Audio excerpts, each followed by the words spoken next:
So how do you choose a trustee for your spendthrift child? Today I'm going to give you a tried and true structure for choosing a trustee for your child that will not only protect the child's money, but preserve precious family relationships and be flexible enough to deal with a lifetime's worth of change. Welcome to LifeCast, the LifeCounsel Podcast, the show where we turn complex estate planning decisions into practical strategies that protect your family and your legacy. Today's episode tackles one of the most underestimated choices in estate planning: how to pick the right trustee for a spendthrift child's trust. For those of you who've never heard the word spendthrift, that's your adult child who cannot be trusted with money. When you die, they'll have your money, and the gift that could last them years or perhaps a lifetime might be spent in a few weeks. So you decide to put the money in a trust instead. But who's going to hold the purse strings? How do you choose the trustee who is going to manage that kid's money? This isn't just a technical detail. It's a human decision with real consequences. The trustee you choose will stand between your child and the money you leave behind. Done well, this decision protects your child and your family. Done poorly, it can quietly tear relationships apart. Parents often create a trust for a child because they're worried about spending habits, credit risk, possible divorce, or just immaturity with money. These trusts are usually discretionary spendthrift trusts, designed to protect the child while improving quality of life. And then comes the trustee decision. The most common choice? A sibling. That's the brother or sister of the spendthrift child. It feels logical. It feels fair on paper. It looks pretty simple. In reality, it's one of the most common sources of long-term family conflict. Why? Because a discretionary trust requires judgment, not math, not box checking.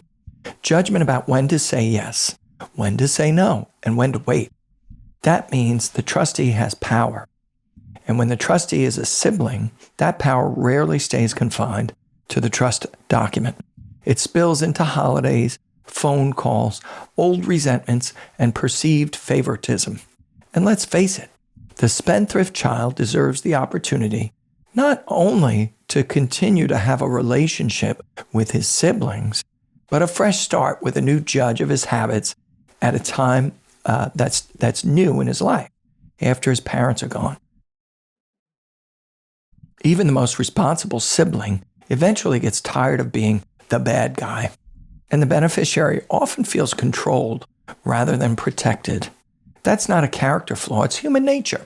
And sometimes the problem that causes the need for the trust in the first place also makes it difficult for your spendthrift child to maintain long-term friendships. If that child has a good relationship with his brother or sister, naming the brother or sister as his trustee is a huge risk. It risks causing the loss of that emotional support of their familiar relationship. That's one less friend your spendthrift child has. And not just any friend, not just a random sympathetic ear, but his brother or sister. Most parents who choose discretionary trusts aren't trying to punish their child. They're trying to help. These trusts usually say things like, the trustee may distribute income and principal as advisable. The trustee should encourage responsible behavior. The trustee may withhold distributions if there's a creditor or marital risk, right? Pay the child's expenses, but don't give him cash. In other words, the trust depends on thoughtful, consistent discretion. Discretion means someone else's judgment is substituted for that spendthrift. And that's a professional role. And here's the key insight. Trust administration is people business, right? It's a people business. It's about judgment, communication, and consistency, not just compliance. So what's the smarter alternative to choosing a sibling or a similar family member?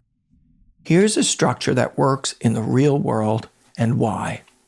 First, a professional individual trustee, often an estate planning attorney, serves as the general trustee. Why does this work? Because they understand the law and the trust behavioral objectives. They can say yes or no without family drama. They know your family story because they helped design the plan, usually. And they can have long, candid conversations with you about expectations for your child. This trustee handles administration, compliance, and discretionary decisions. They do not manage investments directly. They delegate that. Second, a third-party trust advisor. Think of the trust advisor as the watchman. They don't make distributions or manage money. They provide oversight and flexibility. They can remove and replace a trustee if needed without expensive and conflictual court involvement. They can appoint a successor trustee if there's a vacancy. They can adjust administrative or tax provisions when the laws change. This role is a fail-safe, the trust advisor. It keeps the trust adaptable and prevents costly litigation. Third, a delegated financial asset manager. Investment management should be handled by a qualified financial institution, a professional, not bundled with trustee services. Why? Independence from proprietary products, transparency in fees, ability to change managers if performance or costs aren't competitive. This separation means the trustee focuses on judgment and compliance, while the investment manager focuses on returns. But they're not part of the same company, so the trustee is more likely to periodically shop around for the best deal, rather than complacently keep the same company year in and year out, no matter what, right? This three-part model, or three-legged stool, that supports robust trust management provides human judgment where judgment matters, professional accountability without institutional rigidity, investment independence, and fee transparency, and also a built-in mechanism to correct course if the circumstances change. And here's the bonus. No minimum trust size. Unlike big banks, this model works for families with modest estates. So let's talk about fees, because that's often the first question.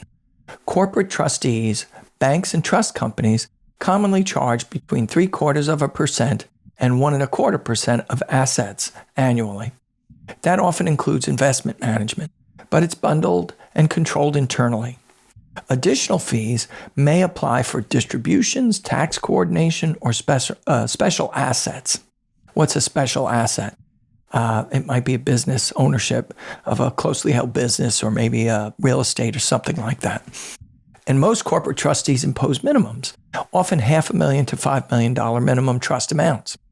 If your trust is smaller, they may not even take the account. However, even with large accounts, the benefits of the three-legged stool trust management technique that I'm proposing are still very important and relevant, sometimes even more so for a large trust. So by contrast, an attorney trust services provider might have no minimum trust size. For trusts over $300,000, maybe the annual base fee could be $750, something like that. And it's typically waived for trusts over $1 million.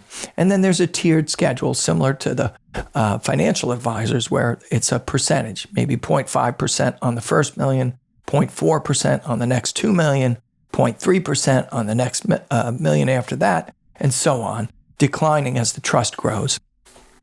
Investment management fees are separate and fully transparent in this model. That means the trustee acts as a consumer of investment services, not a provider. And trust advisor services, what's that about? They're billed hourly and usually used only as needed. But if they are needed, they save you a lot of money. Now, let me share a couple real-world examples. For years, mom and dad supplemented the lifestyle of their son, Jack. Jack was 40 when his parents died. Jack's two little sisters, Sandra and Molly, had a great relationship with their brother, Jack. All the extra money their parents gave Jack over his lifetime might have strained relations if Jack's sisters hadn't been so successful. Once Molly and Sandra became their big brother's trustee, Jack could not face them at Christmas. After all, he was the big brother, and they were his little sisters. He was the favorite uncle of his sister's children, despite his shortcomings, but he shunned the family because he was so embarrassed that his sisters controlled his allowance. In another case, a family came to us after naming a sibling as trustee for their son's discretionary trust. That son had struggled with money management all his life, and the trust was designed to encourage responsible money management. Within 2 years, his brother, the trustee, was exhausted. Every distribution request turned into an argument. Holidays were tense. The trustee brother felt like a probation officer more than a brother, and the son, he felt judged and resentful. We restructured the trust using that 3-part model: a professional trustee for administration and discretion, a trust advisor for oversight, and an independent investment manager. The result? The sibling stepped right out of that line of fire. The professional trustee applied the trust behavioral standards consistently and communicated decisions with empathy. Plus, he was a foil, right? If the spendthrift brother gets angry at somebody, he's going to be angry at that lawyer, and the lawyer doesn't have to have Easter dinner with him. The trust advisor provided a safety valve, ensuring flexibility without court battles. And the investment manager focused on performance, not family politics. Today, the family relationships are still intact, and the trust is doing what it's meant to do, protecting the son without creating conflict. Here's what parents often miss. Does the trustee respond quickly and consistently? Do they communicate in a way the beneficiary can hear without feeling judged? Do they have the backbone to say no and the empathy to explain why? What happens when the trust relationship goes stale? So I just asked that in the context of, do the parents know that? Well, in most instances, after they've made the decision, they won't know it because they've passed on, right? They're dead now, right? But it's more important to ask these questions up front when you're designing your trust. A trust can last decades. Your child's needs will change. The institution's staffing will change. Fees and service models change. That's why an oversight mechanism like a trust advisor is not a luxury. It's a design feature. For attorneys listening, here's the reality. A discretionary spendthrift trust reads clean, but in practice, it's all about temperament and process. Anybody who read my book about how to start a law firm, how to create the processes for an estate planning law firm is going to realize that I'm a big proponent of process. So if you're a lawyer thinking about doing trust services, you have to define the scope clearly. Administrative trustee versus asset management trustee versus trust advisor. Separate investment management duties. Document discretionary decisions consistently. Build governance and continuity. Successor fiduciaries, secure records, and insurance. This isn't about selling trustee services as some kind of personality thing. It's about providing trustee services as a robust, well-conceived system. Okay, robust, well-conceived system. For attorneys considering trustee services, don't enter into them lightly. You need a solid process in place before you ever take on your first client. A good workflow takes into consideration the repeating cycle of a trust. You should have a list of steps, and for each step, associated tasks and roles who perform those tasks. Steps, tasks, and roles. What documentation or conversations do you have with the trust makers, those settlers, before they make that trust? How will you liaise with the beneficiary? Try to identify the ideal profile of your prospective trust clients based upon your capacity and the kind of beneficiary you'd prefer to work with. And don't take on any trustee services outside of that range. The life cycle of a trust starts with marshaling or inventorying trust assets, choosing or delegating investment responsibility, determining distributions, or at least a process for how you're going to determine distributions. Then there's ongoing bookkeeping, and finally, the annual tax accounting. Some of these steps cycle annually. Some of them, like distribution decisions, they're subroutines within the annual accounting cycle. Depending on the situation, trust distributions may occur regularly or irregularly throughout the year. So if you have that little subroutine, if it's instituted regularly, like let's say there's quarterly income distributions, then you have the subroutine run at that step, periodically or regularly. If it's irregular, the trust beneficiary is asking for something at a specific time. Maybe they want to start a business or invest a little money of their own, or maybe they're getting married, whatever. Then you have that subroutine instituted by a triggering event, the phone call, filling out the distribution request form, whatever it might be. So you got that subroutine, it's documented, it's done the same way every time. It should be also all inside of your software.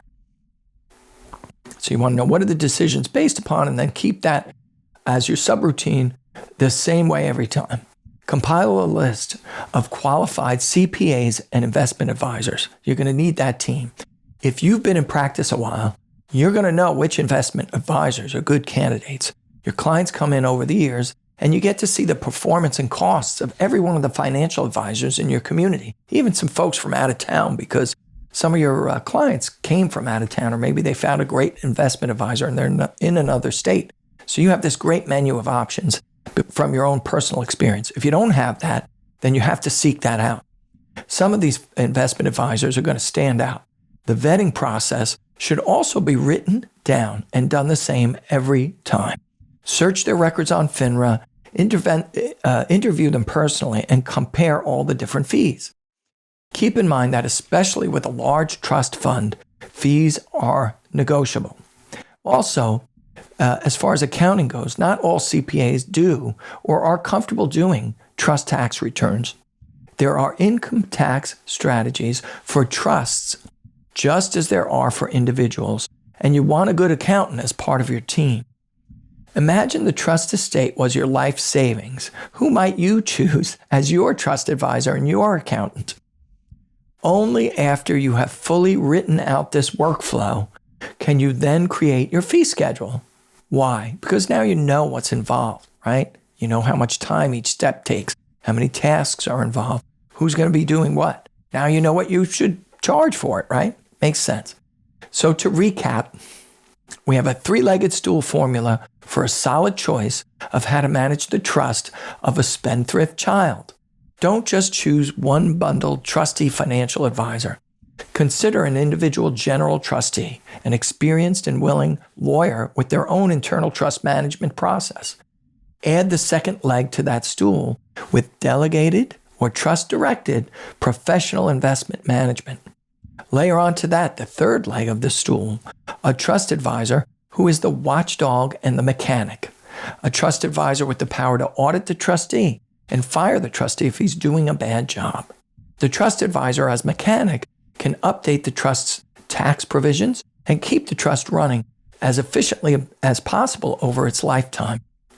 For the trust makers out there, the parents or loved ones of a spendthrift child, if you're naming a trustee for your child's trust, or if you already named one and feel a little uneasy, this is the moment to slow down and think. Do I have bundled services? Should I have a separate decision maker about distributions from investment management? Who can fire them if they're not competitive anymore or they're just not a good fit? Did I choose my brother's keeper as the trustee? The right trustee won't just protect the money. They'll protect your child. And just as importantly, they'll protect the relationships that you leave behind. That's the real goal. I'm estate planning and elder law attorney Jesse Bifulco, host of LifeCast, the LifeCounsel Podcast. If you found this helpful, share it with someone who's planning for their family's future. And remember, good planning isn't about documents, it's about people. Thank you.